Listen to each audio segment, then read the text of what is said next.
సంవత్సరాల తరబడి ఎన్ని మందులు వాడినా మీ మోకాల నొప్పులు తగ్గట్లేదా? ప్రాణ పెయిన్ క్లినిక్ లో అత్యాధునిక చికిత్స. రైల్లో ప్రయాణిస్తున్న మహిళలు, యువతులు కాస్త అలర్ట్గా ఉండండి. కామాంధులు, ఆకతాయిలు ఎక్కువైపోయారు.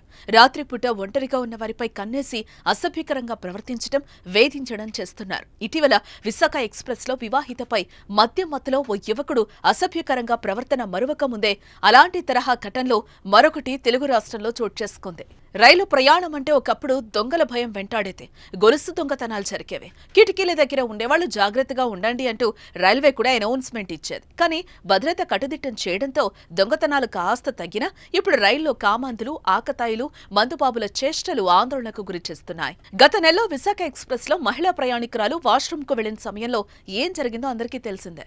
వివాహితపై కన్నేసిన మందుబాబు వాష్రూమ్ కు వెళ్లిన సమయంలో ఆమెతో అసభ్యకరంగా ప్రవర్తించాడు.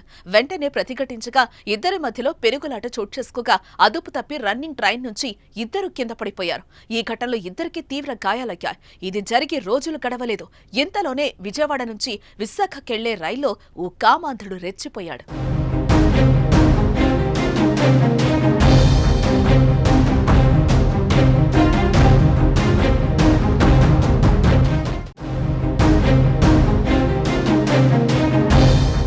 రాత్రి ప్రయాణికులు గాఢ నిద్రలో ఉండగా వారి శరీర భాగాలను అసభ్యకరంగా తాకడం చేశాడు.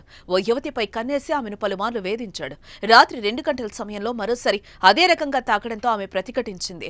అతన్ని పట్టుకోవడానికి ప్రయత్నించింది. కానీ పారిపోవడంతో వెంటనే ఆ కంపార్ట్మెంట్ లో ఉన్నటువంటి ఏఐఎస్ఎఫ్ నాయకులు అతన్ని పట్టుకున్నారు. తోటి ప్రయాణికుల సహాయంతో తెల్లవారుజామున 5:30 గంటలకి నిందితుని రైల్వే పోలీసులకు అప్పగించారు. ఇలాంటి రకమైన ఘటనలతో ప్రయాణికుల్లో ఆందోళన వ్యక్తమవుతోంది. రైల్లో భద్రతను పెంచాలని డిమాండ్ చేస్తున్నారు. ఏదేమైనా రాత్రిపూట మహిళలు అలర్ట్ గా ఉండాల్సిన అవసరం ఎంతైనా ఉంది. రైల్లో అనుమానాస్పద వ్యక్తులు కనపడినా, ఆకతాయిలు వేధించినా, మహిళల పట్ల అసభ్యకరంగా ప్రవర్తించినా మీరు వెంటనే ఫిర్యాదు చేయొచ్చు. దీనికోసం రైల్వే శాఖ కూడా కొత్త యాప్ ని తీసుకొచ్చింది.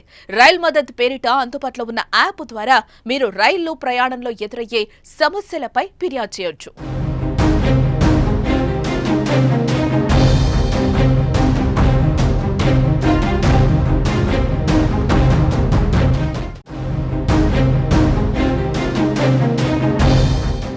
ఈరోజు విజయవాడ నుంచి వైజాగ్ ప్రయాణిస్తున్నటువంటి ట్రైన్ నెంబర్ 12864 లో ఈరోజు ఒక ఆడపిల్ల విద్యార్థిని ఈరోజు రాత్రిపూట 2 గంటల సమయంలో నిద్రిస్తుంటే చాలా నిద్ర సమయంలో ఉన్నటువంటి ఇలాంటి వెధవలు వారి పైన అత్యాచారాలకు పాల్పడడానికి చాలా సిగ్గుచేటు.